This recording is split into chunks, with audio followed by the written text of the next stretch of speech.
Bachelor point নাটকের হাবু ভাই খ্যাত অভিনেতা চাষী আলম বাবা হয়েছেন। বিষয়টি তিনি বৃহস্পতিবার সকালে নিজেই গণমাধ্যমকে নিশ্চিত করেছেন। চাষী আলম বলেন, গতরাতে রাজধানীর একটি হাসপাতালে আমার স্ত্রীর নর্মাল ডেলিভারি হয়েছে। আলহামদুলিল্লাহ, মা এবং ছেলে দুজনেই খুব ভালো আছে। সবাই আমাদের জন্য দোয়া করবেন। তিনি আরও বলেন, প্রাথমিকভাবে ঘরের নতুন অতিথির নাম রাখা হয়েছে নূর ফারিস্তা। এই নামের অর্থ ফেরেশতাদের আলো, তবে আকিকা করে নাম চূড়ান্ত করা হবে।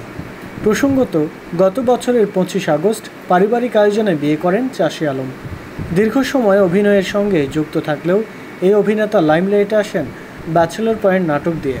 এরপর থেকে তিনি বিরতিহীনভাবে কাজ করে যাচ্ছেন। তার অভিনীত সর্বশেষ নাটকের নাম ফিমেল 4, যা এবারের কোরবানি ঈদে মুক্তি পেয়েছে।